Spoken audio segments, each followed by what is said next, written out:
E aí, pessoal, tudo bem? Dando prosseguimento então ao nosso curso de eletrônica analógica, hoje nós vamos ver um exemplo de funcionamento de um transistor no seu modo ativo direto, ou seja, no seu modo de amplificação. Então, na aula passada, nós vimos algumas formulações que nos auxiliam no processo de resolução de exemplos. Então, essas fórmulas estão descritas aí de uma forma geral. Então, nós temos aí a corrente do coletor, corrente da base, corrente do emissor, e temos algumas relações dessas correntes considerando o ganho da junção quando ela está em polarização, no caso funcionando com o modo ativo direto. Então, você tem aí o ganho beta e o ganho alfa e a relação entre beta e alfa, que são as relações dos ganhos.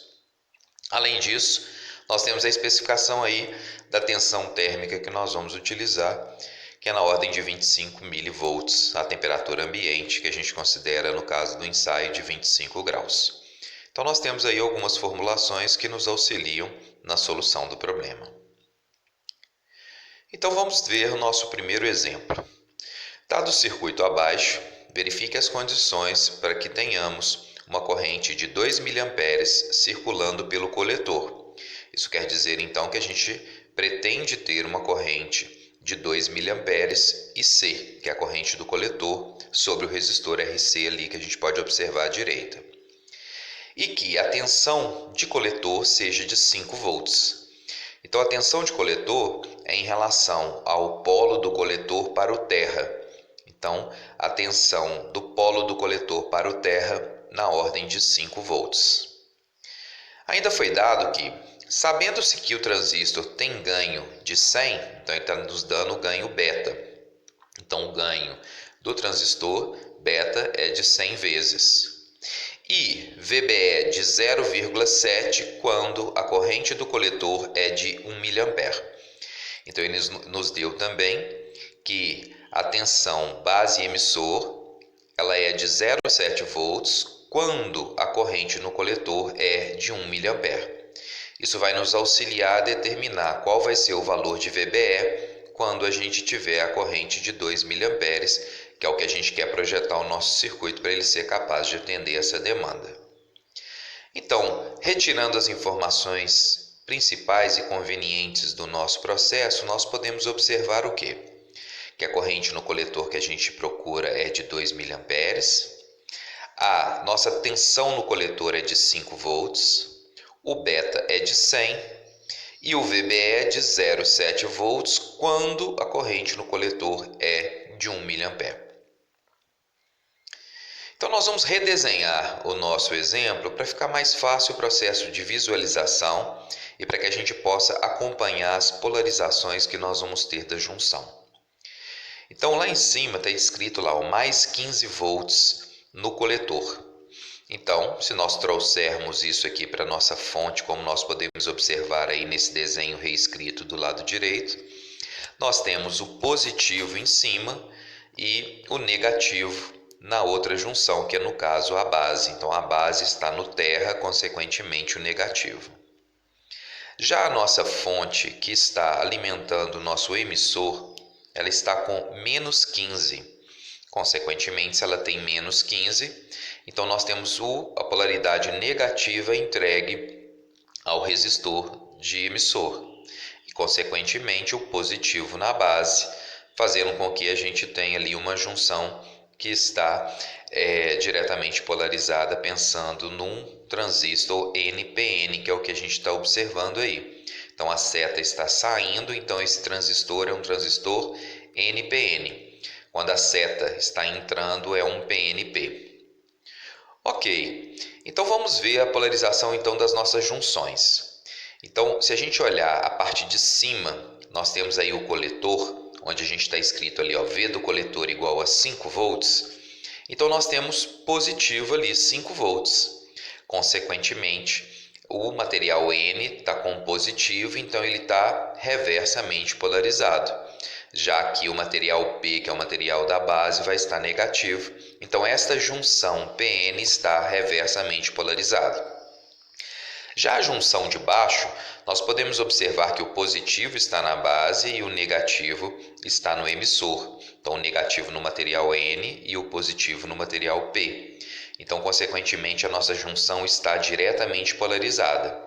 Então, nós temos a junção emissor-base diretamente polarizada e a junção base-coletor reversamente polarizada. Isso simboliza, então, o funcionamento na região ativa direto, que é o exemplo que nós estamos propondo para a gente começar o processo de entendimento e solução. Então, nesse caso, nós temos alguns valores que nos foram dados, que é a corrente do coletor, a tensão no coletor, o beta, e o VBE, quando a corrente é de 1 mA, e não no caso que a gente pretende estabelecer para a nossa função. Então, foi dado que o VBE, que é a tensão base emissor, é igual a 0,7 volts. A variação de VBE é que vai determinar o fluxo de corrente, ou seja, vai determinar quantos elétrons serão então captados pelo coletor, gerando o fluxo de corrente que vai acontecer de forma convencional do coletor para o emissor, que é a corrente que nós vamos considerar como sendo IC no resistor RC de superior e RE, que vai ser o somatório da corrente C mais a corrente da base, que vai gerar então o nosso fluxo de corrente na estrutura embaixo aí no resistor de emissor que nós podemos observar. Então, se nós sabemos esses elementos, nós vamos determinar então qual seria o valor das correntes presentes no nosso sistema. Então, nós sabemos que na região ativa direta, então nós temos um ganho de tensão dado pelo beta. Isso quer dizer que nós podemos utilizar esse ganho de corrente, beta, para que a gente possa calcular a corrente do coletor. Então, foi nos dado a corrente do coletor como sendo 2 mA. Então, se nós já sabemos a corrente do coletor, nós podemos calcular a corrente da base, sendo que a corrente do coletor é dada por beta corrente da base. Então, consequentemente, nós podemos chegar a um parâmetro onde a corrente da base vai ser dada pela corrente do coletor dividido por 100, ou seja, dividido por beta. Então, o beta multiplica, passa para o outro lado da fórmula, dividindo. Então, IC dividido por 100, nós sabemos que é 2 mA ou 0,002 amperes, dividido por 100, vai dar 20 microamperes, ou seja, 20 vezes 10 a menos 6 amperes é a nossa corrente de base.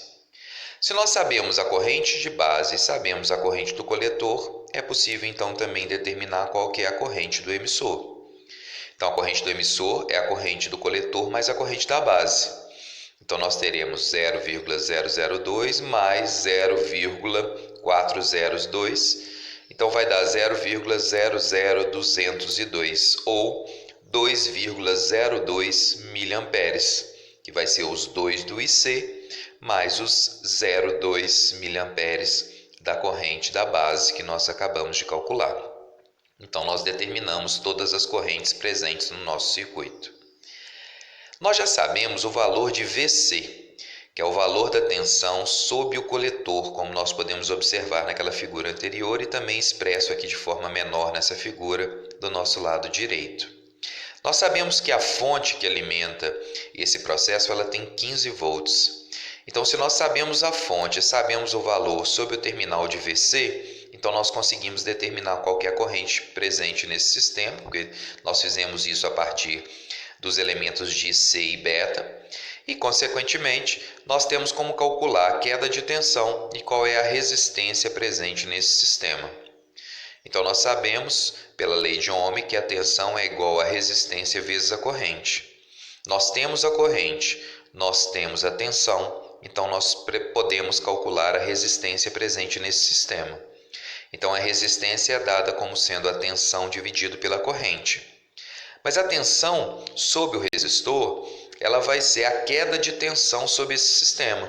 Se nós temos antes do resistor 15 volts e depois do resistor nós temos 5 volts, isso quer dizer que o resistor consumiu 10 volts. Então, 15 menos 5 dá 10, dividido pela corrente do coletor que nós foi dado pelo exemplo que é de 0,02, nós chegamos a um resistor que é na ordem de 5 kΩ. Então, o RC tem que ser na ordem de 5 kΩ para que a gente possa, então, chegar a essa condição para que a gente tenha essa corrente e essa queda de tensão própria para que a gente tenha 5 volts no elemento do coletor.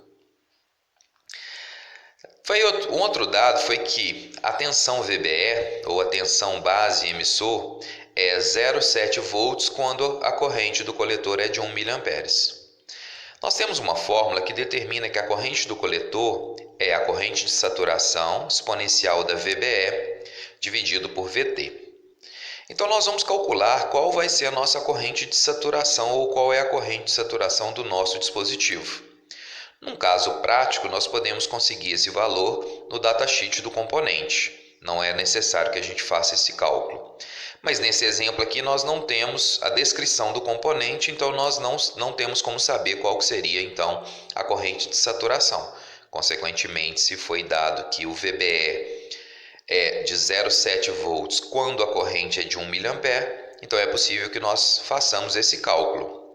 Então, nós vamos ajustar a tensão a corrente que nós queremos determinar é IS, ela é multiplicada por exponencial de VBE por VT, então nós vamos passar essa exponencial para o lado de baixo, dividindo, ela está multiplicando, passa para o outro lado dividindo. Então a corrente de saturação é dada pela corrente do coletor dividido pela exponencial de VBE VT. Todos esses valores nós conhecemos, ou seja, nós conhecemos IC, nós conhecemos VBE e conhecemos VT. Então é possível calcular a corrente de saturação, que vai ser igual a 0,001, ou seja, 1 mA, dividido pela exponencial de 0,7 dividido por 0,025, já que a tensão térmica é de 25 mV. Então, fazendo isso e calculando na calculadora, nós chegamos ao valor de 6,91 vezes 10 a menos 16 amperes. Agora, se a corrente do coletor for 2 mA, então qual será o valor do VBE? Então é o que a gente quer determinar, para que a gente possa expressar isso no nosso exemplo e chegar então à solução. Então, se a gente fizer um arranjo na fórmula e passar a exponencial, deixar a exponencial sozinha e passar o IS dividindo, então a exponencial de VBE VT, ela vai ser igual a corrente do coletor dividido pela corrente de saturação. Para que a gente possa eliminar a variável exponencial aí, nós usamos o logaritmo neperiano. Então, o logaritmo neperiano da exponencial é igual ao valor que a gente tem. Então, a gente aplica o ln dos dois lados da equação, e tudo que a gente aplica dos dois lados da equação, a gente não altera a componente da equação. Então, consequentemente, ln da exponencial de VBE VT é igual a ln da corrente do coletor sobre a corrente de saturação. Então, ln da exponencial, um corta o outro, consequentemente sobra VBE sobre VT é igual ao logaritmo neperiano de corrente do coletor sobre corrente de saturação. Então, nós queremos saber o VBE, o VT está dividindo, passa para o outro lado, multiplicando. Então, para que a gente saiba o valor de VBE nessa circunstância, seria o logaritmo neperiano da corrente do coletor sobre a corrente de saturação vezes a tensão térmica. Substituindo os valores que nós conhecemos, então a corrente de coletor 2 mA dividido pela corrente de saturação que nós tínhamos calculado, vezes a tensão térmica dá 0,717 volts. Isso quer dizer que quando a corrente do coletor ela passa a ser de 2 mA, então o VBE passa a ser 0,717 volts, diferente do 0,7 quando a gente tem apenas 1 mA. Se nós já sabemos então o valor de VBE, nós podemos então analisar a nossa malha e chegar então aos valores que vão determinar a tensão sobre o resistor RE. Sabendo a tensão sobre o resistor RE e nós já sabemos e já calculamos a corrente IE, então é possível que nós determinemos qual seria então o valor do resistor de emissor que a gente vai ter presente no nosso projeto. Então o VBE ele é na ordem de 0,717. Então VBE. Se nós considerarmos então o VE, que vai ser a relação de emissor em relação ao terra que está contido na base, então nós podemos determinar que ele é igual à negação do valor contrário, ou seja, VBE é positivo, consequentemente VEB, que é o sentido contrário, vai ser negativo. Então a tensão que a gente tem sob o emissor, ela é menos VBE, que vai ser igual a menos 0,717. Nós sabemos que a nossa fonte também está com a polarização negativa, então ela é menos 15 volts. Então, VE menos a tensão da fonte 2 dividido por IE é igual à nossa resistência que nós procuramos, da mesma forma que a gente observa aqui a lei de Ohm. Então, o VE é menos VBE, então menos 0,717, menos 15 da fonte, porque a fonte está com a polarização reversa. Então, nós vamos chegar a uma ideia de que a gente tem menos 0,717 mais 15, já que menos 15 é positivo, dividido pela corrente de emissor, que é a corrente da base mais a corrente do coletor, que vai dar na proporção de 0,00202, que seria o somatório das duas correntes que nós calculamos no primeiro slide. Consequentemente, nós vamos ter aí uma relação de 14,283 dividido por 0,0202, que dá um resistor na ordem de 7.070 ohms ou 7,07 kΩ. Então nós chegamos à efetiva função de qual seria o resistor do emissor para que o nosso projeto tivesse as condições que a gente pretende observar.